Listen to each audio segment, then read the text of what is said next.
we're looking on the brighter side.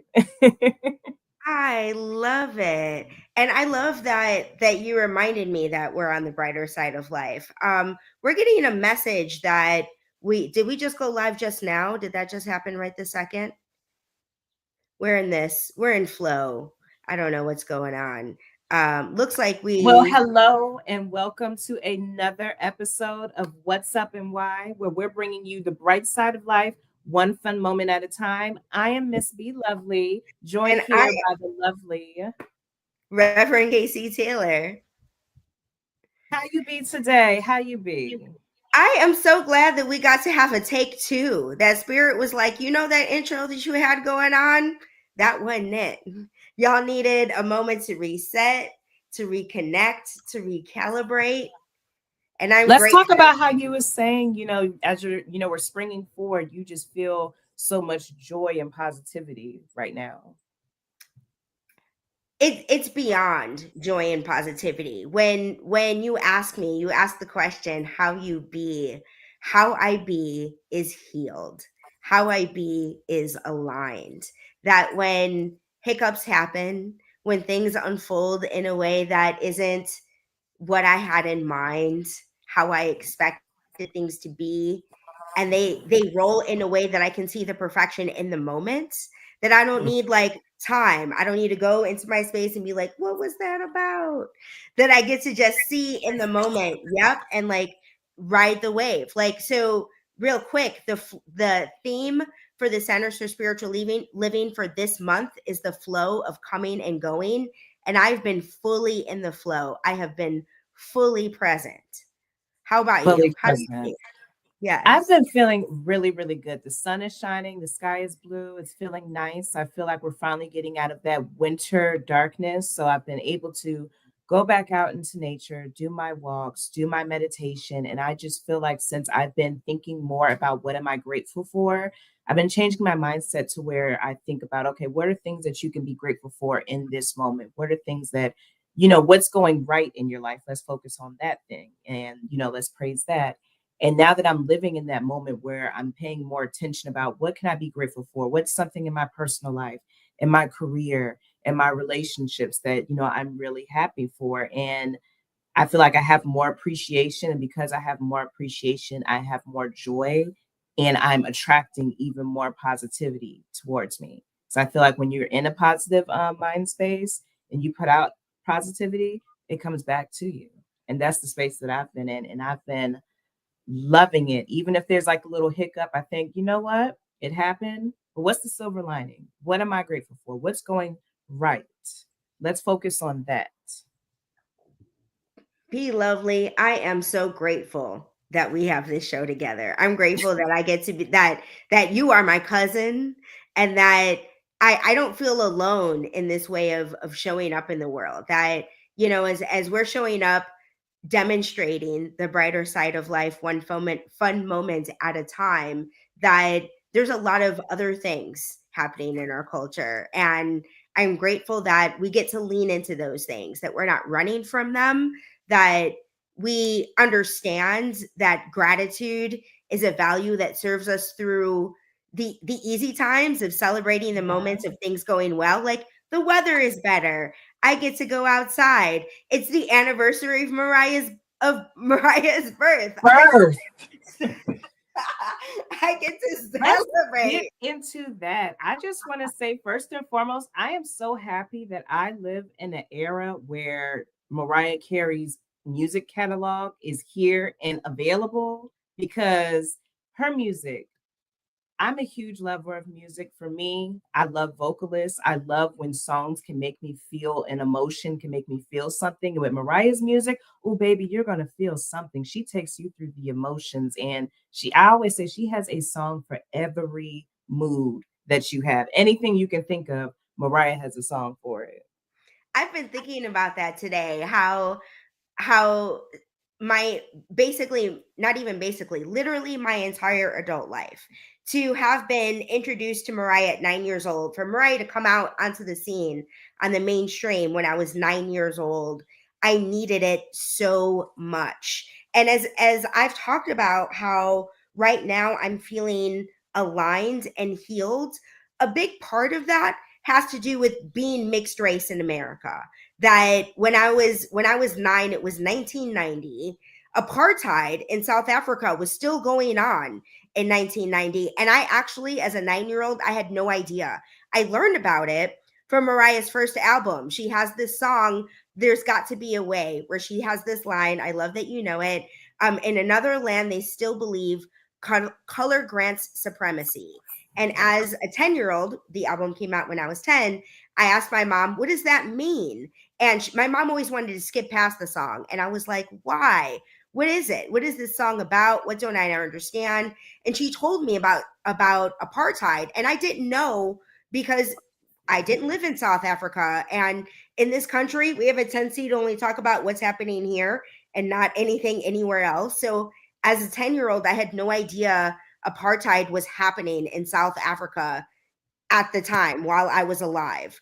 And so for me, her her music, her transparency about her identity, the ways that that she's a writer and writes her feelings about what's going on, and also her experience about her identity, to have been connected with that when I was 9 years old, and to have it through my entire life from that point, for her to keep making music, it has nourished me, and like really just defined the fabric of this healing that I'm in. So I gotta bow down to Mariah for being who I am, for all that she taught me through her music and her example and her interviews.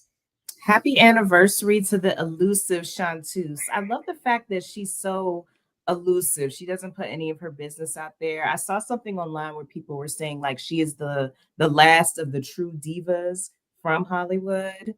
The way I love the way how she carries herself with elegance and grace. Like growing up, I would hear a couple of songs like "Always Be My Baby" was always on the radio. There was "Honey," and then "The Emancipation of Mimi" came out when I was in 5th grade, and I was like, okay, I love it, but I didn't really have a deep appreciation for her music until 2020 or 2021 when she released her memoir. I think it was 2020 when the I memoir came out.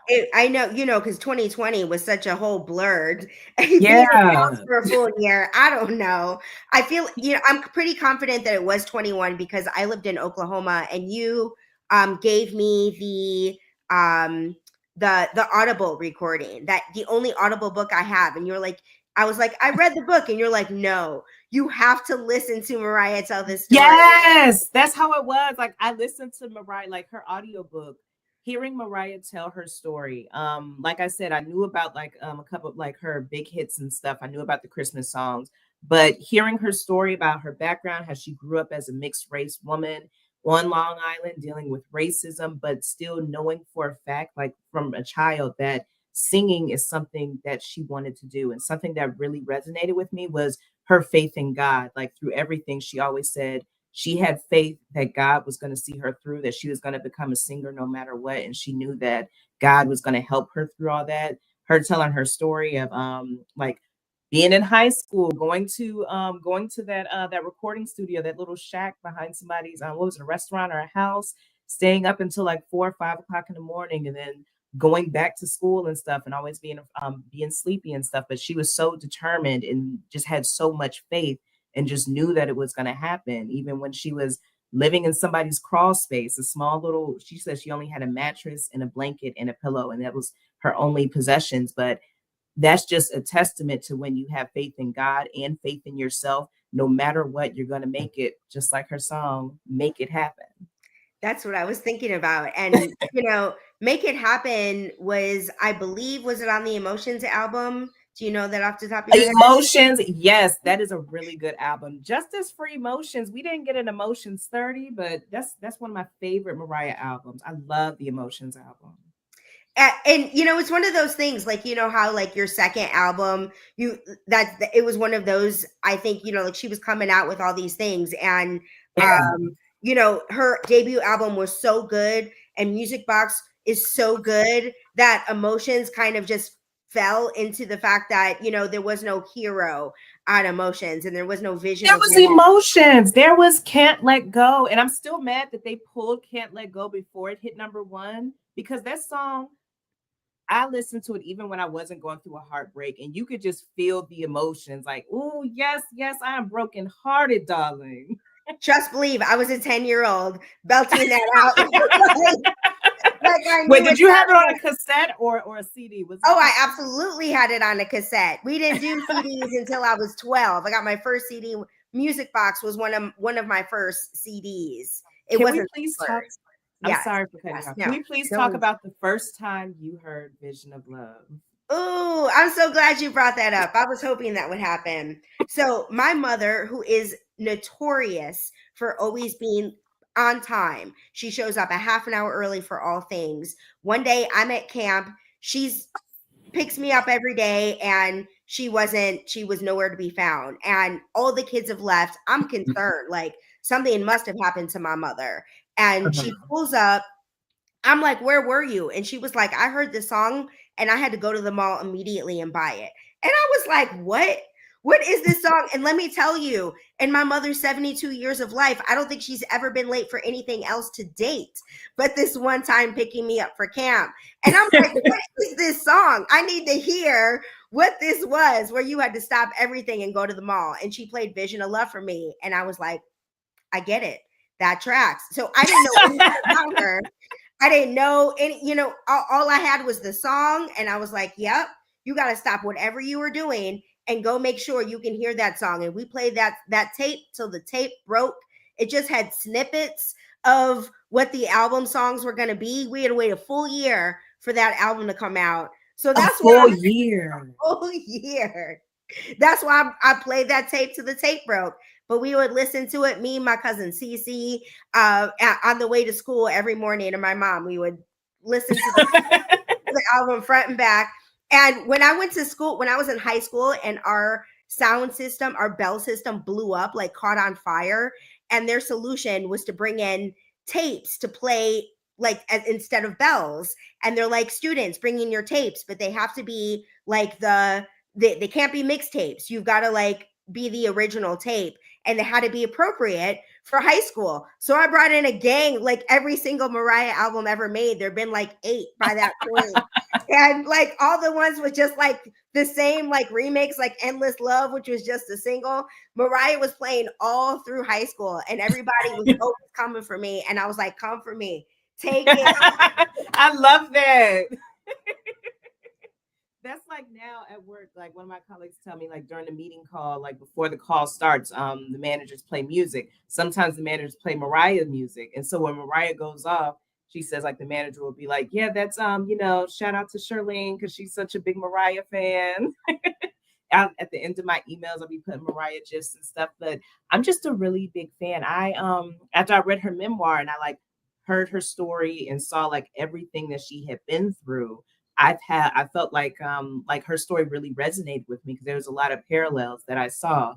And I was like, let me listen to her whole catalog. So I started with self-titled that first came out. First track is Vision of Love, and I became a lamb right at the end of that song because that was my very first time ever hearing Vision of Love. This was about 2021-ish, either 2020 or 2021 when the memoir came out. My very first time hearing Vision of Love. And it was just like, just her voice is so unique. Like it kind of reminds me of Minnie Riperton, but it's also very unique to her. And just the emotion that she can invoke with her voice. Like she said in her book, when she was a child, like in elementary school, a kid said, like, when you sing, it's like heaven is like the gates of heaven or something is opening. And I'm like, yeah, that is a perfect way to describe it when Mariah sings. I feel like the fact that you didn't hear Vision of Love until 2021 and I Am Your Cousin proves that I gave you the space to navigate your Mariah journey in your own way. That I really Yes. live by example. Because I used to, like in high school, I was pushing Mariah folks on folks. People were coming for me. So I learned how to just be who I am, live my Mariah fandom, Lamely life out loud. And I love that you discovered Mariah on your own, and that I mentioned Cece, her son Chase. We went to a Mariah Christmas concert together. You and I went to these concerts. We're in Vegas, where we got these T-shirts from. The And you were, celebration of the emancipation of Mimi. yeah, Opening night. Opening night. yes, and the way that even unfolded, where you texted me like, we have never been to a Mariah concert together. let's go to Vegas. The fact that opening night is how it ended up. You flew in like right that day of, flew right Yes. out right after that It was concert. a quick trip just for Mariah, but it was so beautiful, and it was like a testament to, like, her longevity. And another reason why I respect her so much is because she writes her own music. Her songs are like part of her songs are stuff that she's actually experienced, and that was just very impressive to me. The fact that not only do you sing the songs, you write them, you produce them, you help with the arrangement. Like, the doll is working hard. Which is why I've been Lamley from day one. So if it's not obvious, we are giving reverence to Mariah in honor of the anniversary of her birth, March 27th, the anniversary of her birth. And in every episode, we'll be giving reverence to somebody, but obviously it had to be Mariah today. And Be Lovely for Do Better. You want to talk a little bit about what Do Better is, what this segment is, and what you're thinking about? So it's when I see whatever type of mess that's going on in the world, and I want to implore us to take a moment to stop and think, how can I be a better person to society and not bring any, negativity into all of it? So earlier this month, iHeart Radio hosted its annual music awards. Hi, Tasha. Welcome to the show. Thank you for joining us. So yeah, earlier this month, iHeart Radio had its annual music awards, and they had awarded Mariah Carey its Icon Award for her longevity in music. I mean, duh, she's the queen. Money Long and Tori Kelly was a part of the tribute. Money Long had performed "We Belong Together." Tori Kelly performed "Always Be My Baby." During the awards show, there was some cutaways where the cameras are going to Mariah, and Mariah is like trying to avoid it, making faces. But anybody who is a fan of Mariah knows she does not like overhead lighting. She is allergic to bad lighting. She will hide her face. She will show her contempt. And hey, Ashley, thanks for joining us. Um, yeah, so she was not a fan of the lighting, and she said it when she went up on stage. She joked around and said, "Can you guys fix this terrible lighting? It's terrible." She's allergic to it. But people online, they saw the facial expressions of it that she was making, and they were saying that Mariah hated Money and Tori's performance, that they were terrible. They was criticizing Money and Tori, whereas Mariah was praising those girls. She even said in her thank you speech, she thanked both of them. She works with both of them. Like, Money has helped write some of Mariah's songs and stuff. So it's not like there was any hate.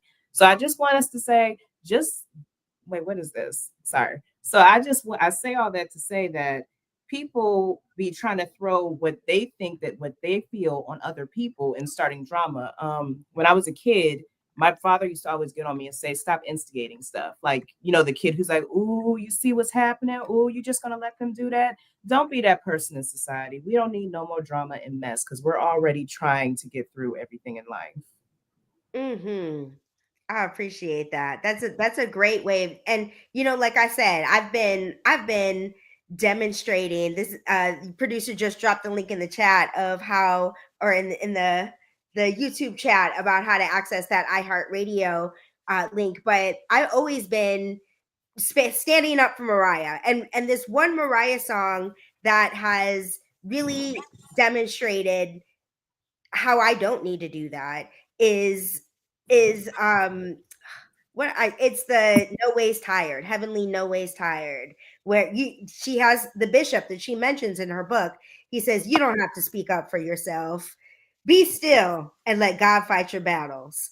And It's having true. that wisdom, and listening to that song when I find that I want to try and get people out there to do better, that I remember that song and know that God's already doing the work. And whatever it is that is mine to do, God is leading me. What's mine to do? When is mine to speak up? And when is mine to be still and let God fight your battles? That's something that I learned too from her story, because like in the early 2000s, when she was going through all that beef with Sony, and there was that huge smear campaign against her first movie, Glitter and stuff, it taught me that you can't let the outside opinions of other people break you, because it would literally send you in a downward spiral. And that people are going to have opinions, people are going to put their opinions on you. But if you know your heart, and if you ignore all of that, you can protect yourself. That's what it And I is. like how she's at that point now. She doesn't feel the need to have to address everything because, like with this whole iHeartRadio situation, she didn't even address it. Like she just thanked the girls, told them they had beautiful performances, and then posted it online as well with the thank you and stuff. And that squashed all the drama because people wanted to create drama by throwing their own opinions on there. But she's like, it wasn't even like that. It was just, I don't like bad lighting. Fix your lighting. I mean, if there was a episode of Ally McBeal where Mariah made fun of herself for this. Do you know anything about this, Be Lovely? Are you familiar? Yes. What happened? So in this episode, Mariah plays a diva who is allergic to bad lighting and needs a spotlight on her at all times. And there's this lawsuit. Honestly, I have not seen this episode since it aired live, like back in '97 or whenever it was. I You're don't gonna have know. to send that to me. I have not seen that, but I love how that's like this been the common trope for all these years. I'm allergic to bad lighting. For sure. She made it very clear and made fun of herself. And I thought it was hilarious that she went on this scripted television of Ally McBeal and they had this whole like lawsuit around her suing for lighting. I think that was what was going on. I have to revisit that. In honor of her anniversary, I have to revisit that episode. In honor of her anniversary, I just want to say thank you for Mariah for helping me to realize what my good side is. Because in the book, she talked about how it's important to know what is your good side to take pictures on. And once I finally found that, I was like, okay, I'm gonna be serving face and photos from now on. Now that I know my good side. I hear that. So, that whole concept of having a good side, having a bad side, I feel, no shade to you, no shade to Mariah. But I feel like for me, when I trying to control lighting, when I'm trying to control what side of my face is in this picture, that for me, that's my inner shit talker. My inner shit talker saying I have to control. And a big shift that I'm experiencing with this spring awakening is really leading with my intuition in ways that I have never led with my intuition before.